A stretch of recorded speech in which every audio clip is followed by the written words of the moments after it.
नमस्कार दर्शकों, ज्योतिष तंत्र में आपका हार्दिक स्वागत है। आज हम बात करने वाले हैं एक केस स्टडी के विषय में। केस हमारे पास आया था गाजियाबाद से।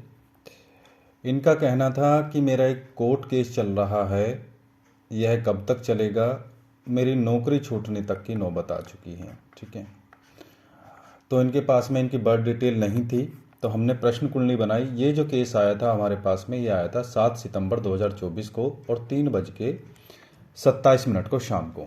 ठीक है, तो हमने उस समय की प्रश्न कुंडली बनाई और विश्लेषण शुरू करा।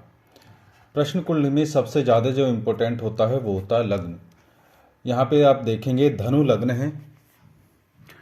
धनु लग्न के जो स्वामी हैं वो गुरु हैं और वो छठे स्थान में बैठे हैं।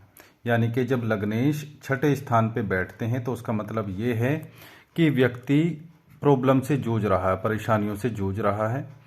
ये शत्रु का भी स्थान होता है, जो हमारे एनिमी होते हैं उनका भी स्थान होता है, जो कोर्ट केस होता है उनका भी स्थान होता है। तो यहाँ से 100% श्योरिटी हो गई कि भाई बात तो सही है, कोर्ट केस चल रहा है, व्यक्ति प्रॉब्लम में है। आप देखेंगे कि कोर्ट केस वाले भाव के जो स्वामी हैं शुक्र हैं, और शुक्र रोजगार भाव में केतु के साथ में बैठे हैं। ठीक है, शुक्र केतु जो है एक लंपट योग बनाते हैं। रोजगार भाव के स्वामी अपने स्थान से 12वें स्थान में हैं, सूर्य के साथ है। जब हमने इनसे पूछा कि आप गवर्नमेंट जॉब करते हैं तो इन्होंने बोला हाँ जी मेरी गवर्नमेंट जॉब है। ठीक है, शत्रु भाव में मंगल बैठे हैं, तो इसका मतलब लड़ाई झगड़ा भी हुआ है। जब इनसे पूछा गया कि कोई लड़ाई झगड़ा हुआ था तो इन्होंने बोला हाँ मैंने पड़ोसी के साथ में मारपीट कर दी थी। ठीक है, तो यहाँ तक तो ठीक है। उसके बाद अगर हम रोजगार भाव की बात करें तो यहाँ के स्वामी बुध हैं। बुध अपने स्थान से 12वें स्थान में बैठे हैं, इसका मतलब हानि के योग बने हैं।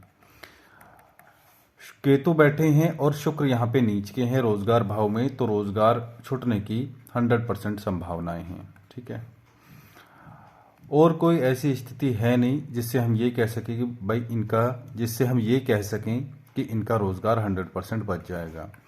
तो ये सारी ग्रह स्थिति हैं, ग्रहों के अनुकूल ही हमें कोई लाभ या हानि मिलती है। ऐसा ही इनके साथ में भी हो रहा है, इनकी जॉब छूटने वाली है और इनका कोर्ट केस चल रहा है।